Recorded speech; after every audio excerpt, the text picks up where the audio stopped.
Esa u shaxsiyatiki xobiga ko'radi, payg'ambar islom sallallohu alayhi vasallamni o'zlariga barobar biladi. Muborak o'zlarini baqa qiladi. Pas aynalib Rasul Xudoning ilgarisiga o'tadi. Yana Rasululloh sallallohu alayhi vasallam o'zlarini baqa qiladi. Ollariga to'xtab aytadi: "Ey Rasul Xudo, bizlar varislaringizdan, ulamolardan eshitmadikki, payg'ambar hamchinoniki bir ota o'g'lini taniydi, shuni shakliga ummatini taniydi. Ana ummatuk ya Rasululloh. Menki sizning ummatingiz bilaman, nima meni tanimaysiz?"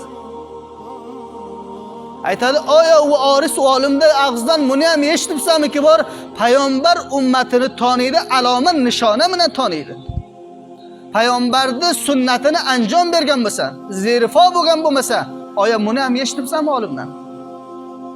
On vohid bedor bo'ladi va qisdan istig'for aytadi. Alloh taologa qo'lini ko'tarib yig'laydi. "Parvardigoro, men hamma narsani tahammül qilaman, vala g'azab Rasul Xudo, qahr Rasul Xudo, muborakni o'zini mendan baqa burishlarini men qabul qila olmayman." Va tasmim oladiki, boyat Rasul Xudoga durud o'qisa. Durudni yo'li bilan Rasul Xudo sallallohu alayhi vasallamga o'zini eshittirsa, az qazo bir hafta ustidan o'tadi, musalsal hamisha durud o'qiydi Rasul Xudoning ishqiga va firoqiga. Zamoni xoblariga ko'radi, 10 vohid ko'rganday muborak aytadi: "Ana a'rifuka al-an." Endi men seni taniyman. Endi men seni taniyman. Aziz nasli javonlar, aziz inogalar, bavar qiling, bizlardan dilxo'r bo'lmaylar. Bir misol deganini aytaman. Shu saqqol sunnati payg'ambar islom sallallohu alayhi vasallam. Va zinati bir mard. Hatto ba'zi rivoyatlarga keladi, hech payg'ambar 1,24 ming payg'ambardan hatto ko'sa emas edi deydi, ko'sa. Nima uchun? Darvoqe Alloh taoloning xilqatida men e'tirozim yo'q. Hatto ko'salik ham bir mardga bir nav ayb bililayotganki, Alloh payg'ambarlarini ko'salikdan hifz qilgan. Xudoji bo'ling. Chijoyi rasadki saqqolimizni bizga qilib aylasak. Kasiki saqqol qiradi, kofir, munofiq, nauzu billah, bu gapni aytayotganim yo'qman. Hadafim shuni ustiga sunnat Rasululloh sallallohu alayhi vasallam zerifo bo'lgan. Payg'ambar islom sallallohu alayhi vasallamning sunnatiga tavoji ko'p kamda.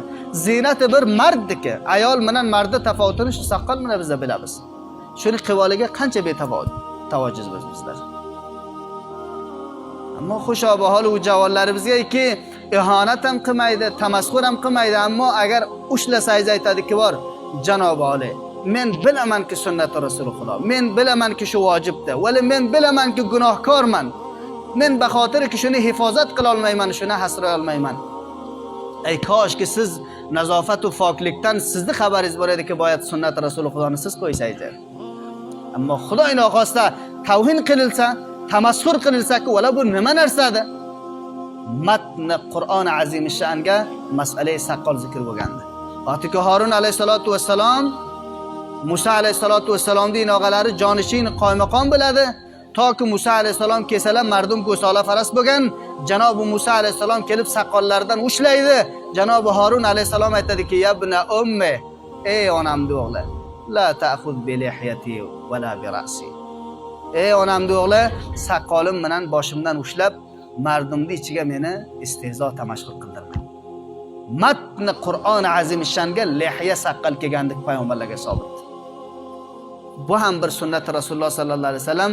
Mutaassifona bizlarda jamiyamizda nima bo'lgan? Ko'tarilgandi.